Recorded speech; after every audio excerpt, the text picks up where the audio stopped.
శ్రీ గురుభ్యో నమ శ్రీ మహాగణాధిపతి నమ శ్రీ మహాసరస్వతి నమ హరి ఓం శ్రీమాత్రి నమ. ప్రేక్షకులందరికీ శ్రావణ మాసంలో గురు శుక్రుల యొక్క కలయిక చాలా అదృష్టయోగాన్ని ఇస్తుంది. ఇద్దరు గురువులు ఒకటే రాశి చక్రంలో ఒకటే రాశిలో ప్రయాణిస్తూ ఆగస్టు 20వ తారీఖు వరకు కూడా ఇద్దరు కూడా ప్రయాణిస్తున్నారు, ఒకటే రాశి సంచారం చేస్తూ. ఈ యొక్క అపూర్వమైన కలయిక. ఈ కలయికల్లో కనుక ఎవరైనా జనిస్తే గనక వాళ్ళ మంత్రిత్వాది యోగాలు ఉంటాయి. శుభస్థానాలు గనక జనించినట్లయితే, శుభస్థానంలో ఉన్నప్పుడు జనిస్తే, కొంత అశుభ స్థానాలు జనిస్తే గనక వారి వల్ల కొంత అనారోగ్యాలు వచ్చే అవకాశము, తద్వారా ఇబ్బందులు కలిగే అవకాశం ఉంటుంది. కాబట్టి గురు శుక్రుల కలయిక అపూర్వమైనటువంటిది. రెండు గురువులు శుభులిద్దరు కలిసి ప్రయాణం చేస్తూ శుభయోగాన్ని ఇస్తూ ఉన్నారు అందరికీ కూడా.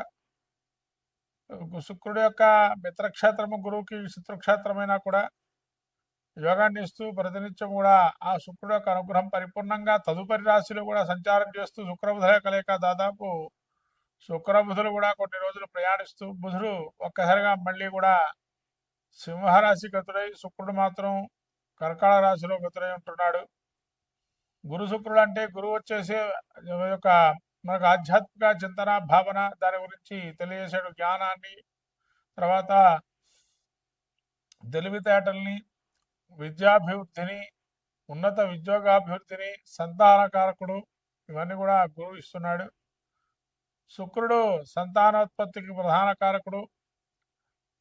తర్వాత శుక్రుడు వైవాహిక జీవితం, దాంపత్యం అనుకూలము, సుఖ విలాసవంత జీవితము, సౌఖ్యాదులు, ఉన్నతమైన పదవి అధిరోహణ, ఇవన్నీ కూడా శుక్రుడు ఇచ్చేటువంటి వాడు.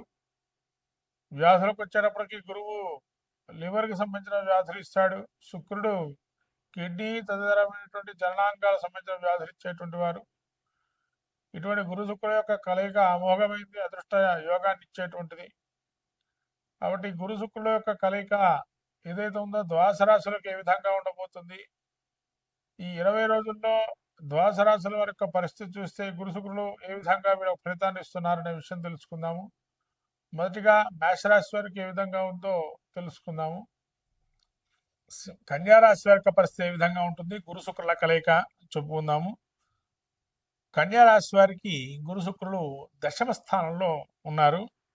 దశమ స్థానంలో ఎటువంటి ఫలితాలు ఇస్తున్నాడు గురువు అంటే, ధాన్యనాశో ధనశ్చేద వృద్ధ సంచారణం భయం స్వజనే దూషణం చేవ దశమస్థో యథో గురువు దశమ స్థానంలో ఉండటం వల్ల ధన నష్టము, ధాన్య నష్టము.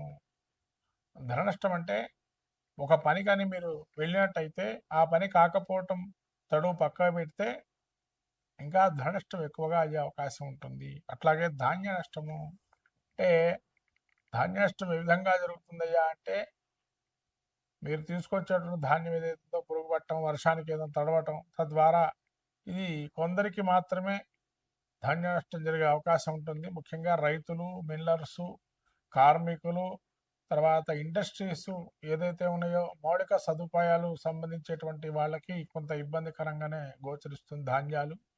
కాబట్టి వాళ్ళు కొంత ఆలోచన చేసి వృధా త్రిపుట అంటే పని కాకపోవటము, ఊరికే 10 సార్లు తిరగటం, పని అవుతుందా అనుకోవటం, వెళ్ళటం, మళ్ళీ పని కాకుండా రావటం, తద్వారా వృధాగా సంచారం చేయటం, భయము, విపరీతమైన భయం ఉంటుంది. ఇదేమవుతుందో ఏమో, ఇప్పుడు మనం ఇందాక ధాన్యం ఎట్లయితే ఉందో ధన నష్టము అలా జరుగుతుందో ఏమో అంటే, అక్కడ వెళ్ళకపోయినా భయం మనస్సులో మాత్రం చింతన ఉంటుంది.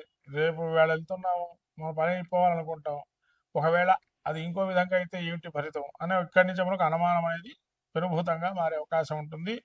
బంధువులను దూషించుట, బంధువులను అంటే బంధువుల్ని వారి వల్లే పని కాలేదేమో, ఇవాళ వెళితే పని అయిపోయేది, వాళ్ళు మనం చూశారనో లేదా మనం చూసి అసూయాద్వేషాలు పడుతున్నారనో ఒక మనసులో ఒక చింతన భావన, భయం అనేది కూడా ఉంటుంది.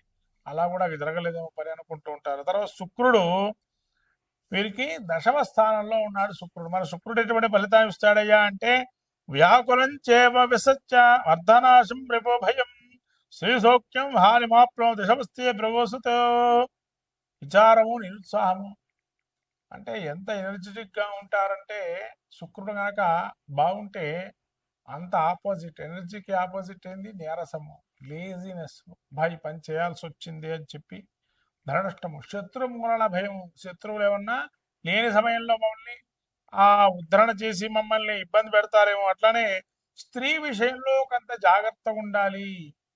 ఈ కన్యారాశి వారు ముఖ్యంగా స్త్రీ విషయాలకు సంబంధించి వాళ్ళు ఉద్దేశించి ఆస్తి పంపకాలు కావచ్చు, లేదా వాళ్లకు చెందినటువంటి డబ్బు కావచ్చు, లేదా వాటికి చెందినటువంటి ఏదైనా ఆస్తులకు సంబంధించి ఇంట్లో ఉండే వస్తువులు కావచ్చు, మీరు కలగజేసుకోకపోవడం మంచిది ఈ కన్యారాశి యొక్క స్త్రీలు సంబంధించి. అట్లానే కొంత అశుభ ఫలితాలు వచ్చే విషయం ఉంటాయి. ఈ విధంగా అశుభ ఫలితాలు ఇస్తున్నా అంటే గురు శుక్రులిద్దరు కన్యారాశికి యోగాన్ని ఇవ్వటం లేదు దశమ స్థానంలో ఉండి. కాబట్టి వీరేం చేసుకోవాలయ్యా అంటే వీళ్ళు గురువుని ధ్యానం చేసుకోవాలి. ప్రతి నిత్యం కూడా గురువుని గురువారం రోజున శనగల్ని ఆవుకు దానాగా పెట్టడము, శుక్రుడు వారము అలచందల్ని దానాగా ఆవుకు తినిపించడం వల్ల మంచి యోగాన్ని ఇస్తారు. అట్లానే వీరు దగ్గరలో ఉండే గురుక్షేత్రానికి వెళ్ళి దర్శనం చేసుకొని శక్తి కొలది వస్త్రదానం చేయడం వల్ల మంచి ఫలితాలు ఉంటాయి కన్యారాశి వారికి. ఏమాత్రం మొత్తం మీద ద్వాదశ రాశుల పరిస్థితి చూస్తే గురు శుక్రులు కొందరికి యోగం, కొంతమందికి అవయోగం, కొంతమందికి అర్ధయోగాన్ని ఇస్తున్నారు. కాబట్టి ఈ ఆగస్టు 20వ తారీఖు వరకు గురు శుక్రులు ఇద్దరు కూడా కలిసి ఉన్నారు. కాబట్టి నీలి వస్త్రము అంటే బ్లూ కలర్ వస్త్రాలు, ఎల్లో కలర్ వస్త్రాలు ద్వాదశ రాశుల వారు ఎవరికైనా దానంగా ఇవ్వటం, లేకపోతే వస్త్రాలు లేని వాళ్ళకి కొని ఇవ్వటం, గృహోపకరణాలు అంటే కొద్ది జాగ్రత్తగా వాడుకునే స్థితిలో ఉండాలి. ఏదో పెట్టేసాం, స్విచ్ చేసాం, అది మంచి స్థితిలో ఉందా లేదా ఎంతసేపు వేస్తే బాగుంటుంది అనేది ఆలోచన క్రమంలో పెట్టుకోండి. కొంతమంది స్విచ్ చేసి వెళ్ళిపోతారు, తద్వారా అవి ఇబ్బంది కలిగే అగ్ని భయాలు, చోర భయాలు అగ్ని భయం జరుగుతుంది. చోర భయం పెట్టిన వస్తువు అక్కడే ఉందా లేదా కాదు, అది లాక్ వేసామా లేదా చూసుకోవాలి. ఇటువంటి విషయాలు కొన్ని మీరు జ్ఞానంలో తీసుకొని ఇవి కలగకుండా చూసుకోండి. అవి పోయిన తర్వాత పోయినవే వస్తువులు అని చెప్పి అనేదానికన్నా మనం ఎంతో జాగ్రత్తగా పెట్టుకుంటే కనుక మంచి జరుగుతుంది. ఇక ధన విషయానికి వస్తే ఎవరో కొత్త వాళ్ళు మనకేదో మెప్పు పొందుతాము, ఎవరో మమ్మల్ని మెప్పిస్తారు, వాళ్ళ గురించి మనం ఖర్చు పెట్టాలన్న ఆలోచన పక్కన పెట్టండి. వాళ్ళ గురించి ఖర్చు మీరు చేయటం కాదు. మీరు ఎవరికైతే ఆకలితో రామచంద్రాన్ని బాధపడేటువంటి వారికి కానీ, వస్త్రాలు లేక ఇబ్బంది పడుతూ తిరిగేటువంటి వారికి కానీ, ఏదైనా ఒక దేవాలయానికి లేదా గోవులకు కానీ దానాగా కొంతవరకు ధనధాన్యాదులు ఏమైనా ఇచ్చే అవకాశం ఉంటే అటువంటి ప్రయత్నం చేయండి. ఖచ్చితంగా మంచి ఫలితాలు ఉంటాయి. ద్వాదశ రాశుల వారందరూ కూడా గురు శుక్ర యోగాన్ని శుభయోగం చేసుకుని శ్రావణ మాసంలో ముఖ్యంగా అందున 20వ తారీఖు వరకు శ్రావణ మాసం త్రయోదశి తిథి, ఆ రోజు 20వ తారీఖు అంటే గురు పుష్యయోగం కూడా ఉంది. 20వ తారీఖు ఆగస్టు 20 గురు పుష్యయోగం అంటారు. ఈ గురు పుష్యయోగం రోజు ఎవరైతే మనకు లక్ష్మీదేవి స్వరూపంగా ఆరాధన క్రమంలో పెట్టుకుంటారో గురు పుష్యయోగం బంగారాన్ని కొనొచ్చానంటారు. మహాశివరాత్రి ఆ రోజు 20వ తారీఖు అంతటి మహత్తరమైనటువంటి రోజు. కాబట్టి ఆ రోజున ఈ గురు శుక్రులు మళ్ళీ వేరే రాశిలో ప్రవేశిస్తున్నాడు శుక్రుడు. ఆ రోజున అందరూ కూడా గురు శుక్రులకు సంబంధించిన ఆరాధన క్రమం పెట్టుకొని తద్వారా ఆ ప్రతిమ దానం చేయటం కూడా మంచిది. శుక్ర ప్రతిమ, గురు ప్రతిమ తయారు చేసుకొని అవయోగాన్ని వాళ్ళ జాతక చక్రం పరిశీలన చేసుకొని అవయోగంగా ఉంటే గురు శుక్రులు ఇద్దరు యోగాన్ని ఇచ్చేటువంటి వారు గ్రహాల్లో కూడా బలం వీలే. అంటే ఒక శుభకార్యం చేయాలంటే గురు శుక్ర బలాలు బాగా ఉండాలి. పెళ్లి చేసుకోవాలి అంటే శుక్రుడు యోగాన్ని ఇవ్వాలి.